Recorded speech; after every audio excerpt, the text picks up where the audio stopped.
You are here, moving in our midst. I worship you, I worship you.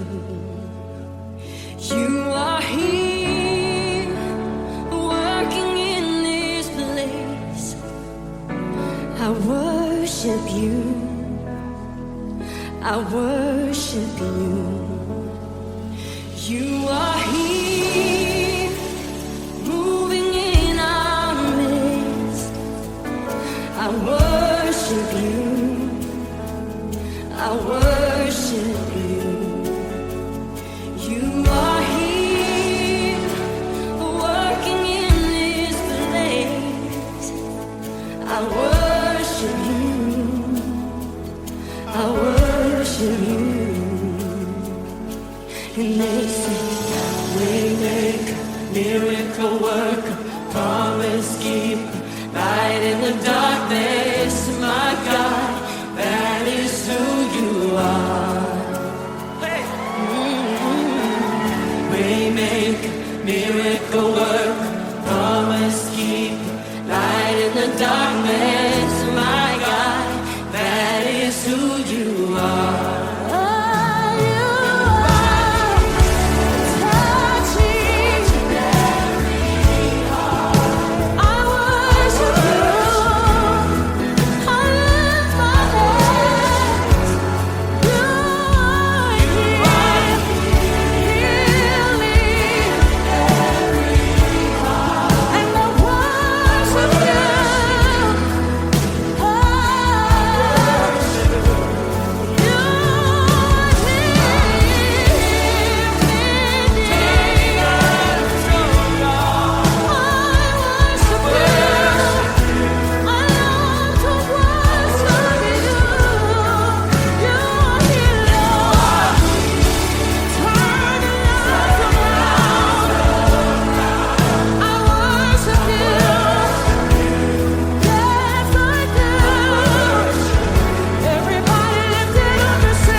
Magandang gabi po and welcome po sa ating midweek service.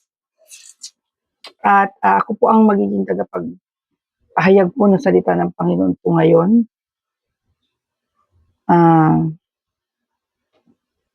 So mula po sa Romans 8:32. Ang sabi po dito, He who did not spare his own son, but delivered him up for us all, how shall he not with him also freely give us all things? Basahin ko po sa Tagalog para mas malinaw. Siya na hindi ipinagkait ang kanyang sariling anak, kundi ibinigay siya dahil sa ating lahat. Paano pa kaya niya ipagkakait ang lahat ng bagay na nasa atin kasama niya? So, nakita po dito, no, na kung saan, at ito po ay pinamagatan kong hindi siya nagkulang. He gave his all. So, makita natin ang bibigyan ko pong punto dito po yung word na spare. tapos did not spare, tapos yung delivered him up, at saka po yung freely give all things. Sabi po din no, he who did not spare his own son. Siya hindi ipinagkait ang kanyang sariling anak, but delivered him up for us all. Kundi ibinigay niya si Jesus dahil sa ating lahat. How shall he not with him also freely give us all things? Paano niya pa kaya ipagkakait ang lahat ng bagay sa atin kasama niya? Diba? Kung yung kaisa-isang anak niya nga, hindi niya na pinagkait, ito pa kayang ilang mga bagay na ating mga kailangan ang kanyang ipagkakait.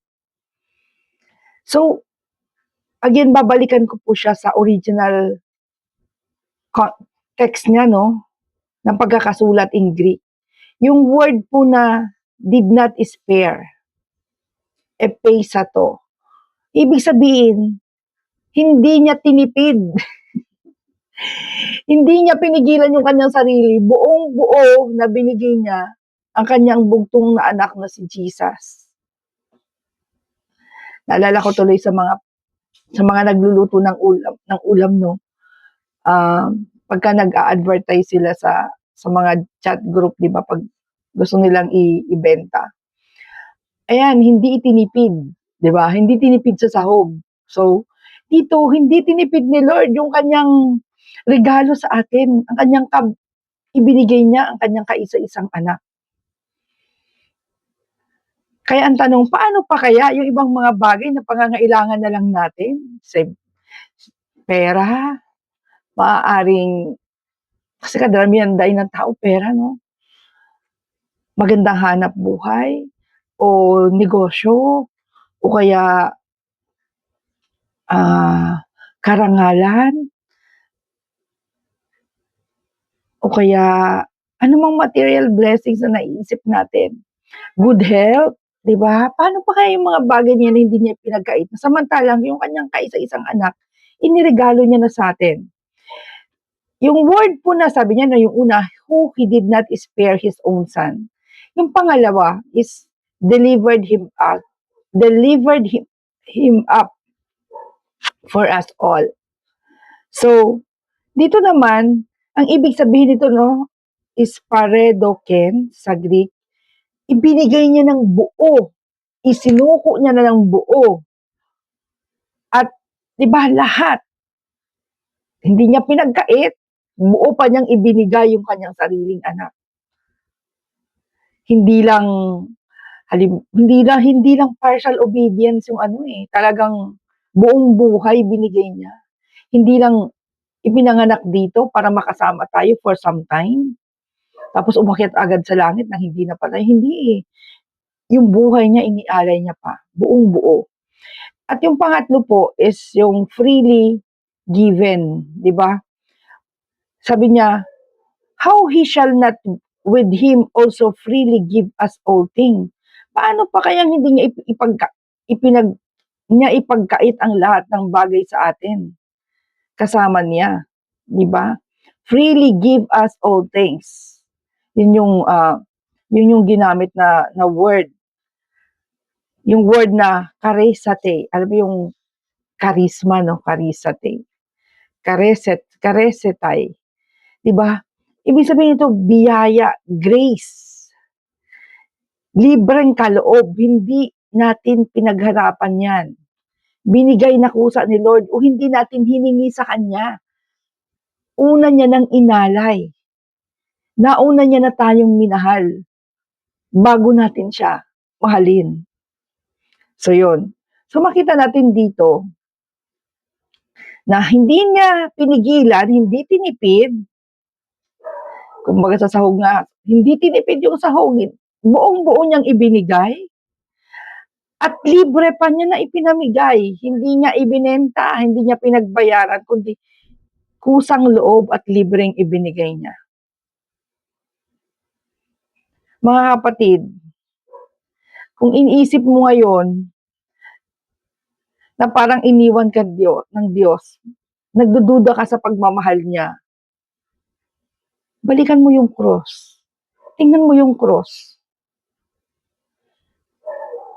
Para maalala natin kung gaano kamahal, kung gaano tayo kamahal ng Diyos, na ibinigay niya ang kanyang buhay para sa iyo at para sa atin.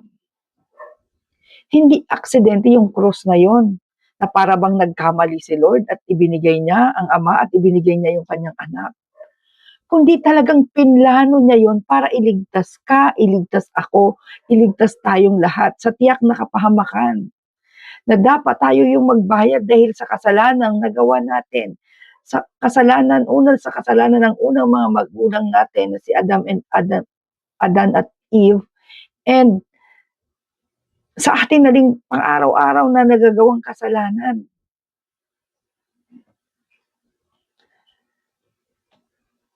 Kusa niya na ibinigay. At yung pangatlo, sabi ko nga kanina, freely given. Freely give niya ibinigay. Hindi yun bayad, kundi kusa niyang ibinigay sa atin, inialay ang kanyang anak na si Jesus, yung kanyang buhay, para hindi tayo mapahamak. Ano yung pag-ibig ng Diyos, hindi na natin kailangang paghirapan pa. Kung feeling mo na ikaw yung walang nagmamahal sa'yo, ang Diyos nandiyan. At nauna na siyang minahal ka, nauna na siyang minahal ako, minahal tayong lahat, bago natin siya minahal. At ito ay libreng binigay niya, yung pag-ibig na to. Hindi ito sweldo o hindi ito reward sa atin kasi may nagawa tayong magandang bagay kaya inibig niya sa atin. Ito ay biyaya mula sa Kanya. Ibig sabihin, grace, freely given to us. At sabi niya, kung ibinigay niya na ang kanyang bugtong anak, paano pa kaya niya ipagkakait ang lahat ng bagay? Diba? Paano pa ipagkakait ang lahat ng bagay kasama niya? Ibinigay na nga niya yung bugtong na anak eh. Kaya kung ngayon, kung mayroon kang pinoproblema o mayroon kang inaalala na feeling mo hindi ka mahal ng Diyos, hindi niya alam o hindi niya nararamdaman yung mga pangangailangan mo, eh sabi niya, paano pa kaya yung ibang bagay na hindi niya ipagkaloob? Eh sabi niya, ang lahat ng kailangan mo ay ibibigay niya. Ano bang pahiwatig niya dito sa all these things? 'Di ba? Ano ba yung pagkakaalam mo sa tingin mo na sinasabi ng Diyos na how shall he not with him also freely give us all things? Ano to yung all things na to? Ano itong sinasabi niya na lahat ng bagay na hindi niya kayang ibigay sa atin na ibinigay niya na yung kanyang anak? 'Di ba kaya niyang ibigay ang lahat ng pangangailangan natin? Ano to? Ano ba tong lahat ng bagay na to? Bakit ngayon may kakapusan ako? Bakit ngayon naghihirap ako? Bakit ngayon may sakit ako? Bakit ngayon nagdurusa ako? Ano ba to? Hindi ba ibig lahat sabihin ng gusto? Ang ibig bang sabihin itong lahat ng gusto mo, eh pati yung luho mo, pati luho natin? Yun ba yung ibig sabihin ng lahat ng kailangan mo, ng all these things? Ang ibig sabihin po nito, ng all these things, hindi lahat ng gusto natin. O hindi lahat ng luho natin ibibigay ng Diyos, kundi lahat ng pangangailangan mo, lahat ng pangangailangan ko ay ibibigay ng Diyos. Lahat ng pangangailangan natin para sa buhay natin, ayun ang ibibigay ng Diyos. At At tayo magkaroon ng buhay at buhay na walang hanggan. Ano yun? Ibinibigay ng Diyos yung kapatawaran sa atin. Pinatawad na tayo ng Diyos sa ating mga kasalanan. Kung tayo ay magre-repent, hihingi ng tawad sa Kanya, patatawarin niya tayo, sabi sa 1 John 1:9. Gusto natin ng kapayapaan? Si Jesus ang Prince of Peace. Ibinigay niya na sa atin. Tayo ba ay may sakit? Nagbibigay din siya ng kalakasan, nanghihina ba tayo? Spiritually, physically, dahil sa mga nangyayari sa ating kapaligiran, sa ating iba't ibang threats ngayon, Threats of war, threats of calamities, threats of our health na maaaring magpahina ng ating kalooban. Si Jesus, kayang ibigay niya yung lakas. Kayang ibigay niya yung pag-asa sa atin.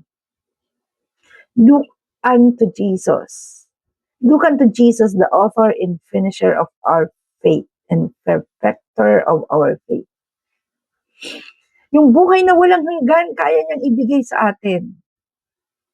Kagalingan sa anumang sakit at karamdaman. Sabi niya, by your stripes, you are healed. Sa pamamagitan ng mga latay ni Jesus, tayo'y pinagaling na. Sabi niya, and my God shall supply all your needs according to His riches and glory in Christ Jesus. Di po ba? Iyon yung kayang ibigay ni Lord. Sabi niya, ulitin ko muli, sa Romans 8:32. Siya na hindi ipinagkait ang kanyang sarilang anak, kundi ibinigay siya dahil sa ating lahat. Paano pa kaya niya ipagkakait ang lahat ng bagay sa atin na kasama niya? Mga kapatid, hindi nagkulang sa atin ang Diyos. Hindi niya ipinagkait ang kanyang sariling anak at kaisa-isang anak. Ibinigay niya si Jesus para sa ating lahat. Kung nagawa niya yun, ano pa kaya ang hindi niya kayang ibigay para sa atin? Hindi na natin kailangan pang pahirapan ng ating sarili para mahalin tayo ng Diyos. Dahil una niya nang ibinigay ang kanyang bugtong na anak na si Jesus. Kaya again, kung minsan pakiramdam mo, kulang pa rin. Kung minsan pakiramdam mo, walang nagmamahal sa'yo. Kung minsan pakiramdam mo, hirap na hirap ka na. At parang pinabayaan ka na. Muling mong balikan ang krus. Alalahanin mo ang krus na kung saan si Jesus ay namatay para sa iyong kaligtasan, para sa ating kaligtasan.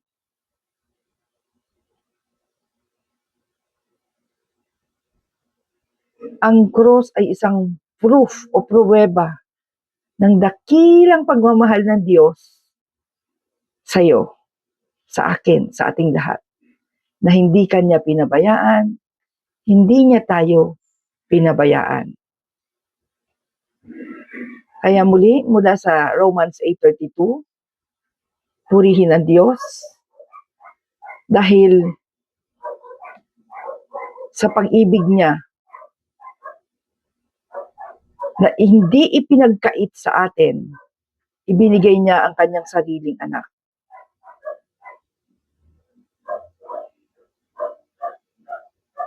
Kung ang Diyos, ibinigay niya ang lahat para sa iyo, kaya mo din bang ibigay sa Diyos ang puso mo? Ang pagmamahal mo sa Kanya? Kaya din ba natin mahalin ang Diyos?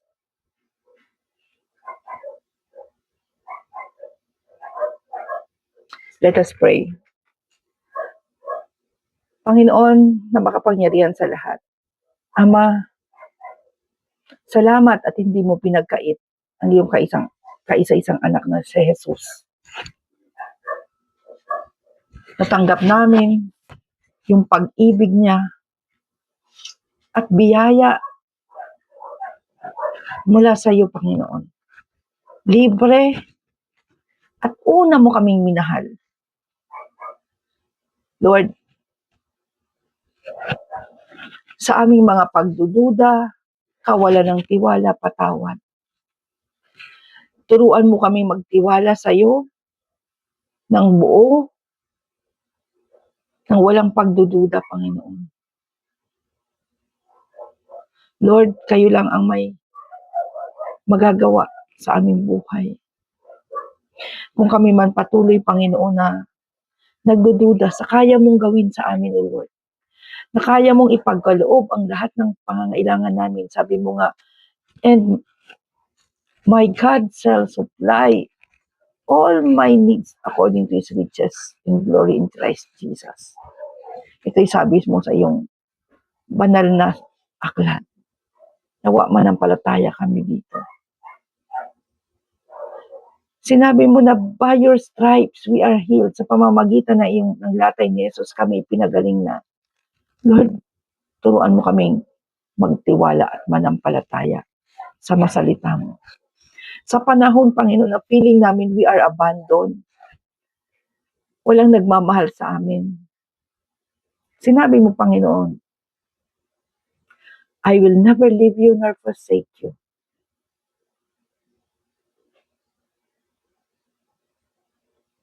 Lord, sinabi mo, you love us. Thank you for that. Nawa, matuto kaming magtiwala sa iyo, O Diyos. Ang lahat ng ito ay dalangin namin sa pangalan ni Jesus. Amen.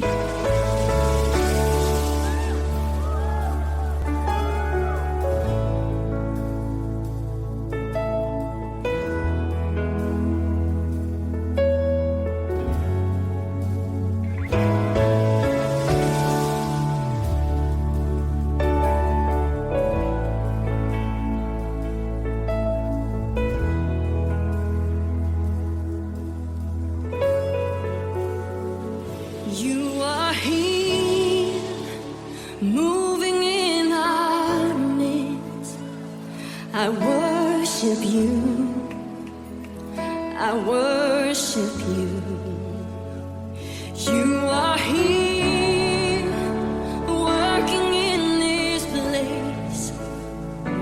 I worship you. I worship you. You are here, moving in our midst. I worship you. I worship you.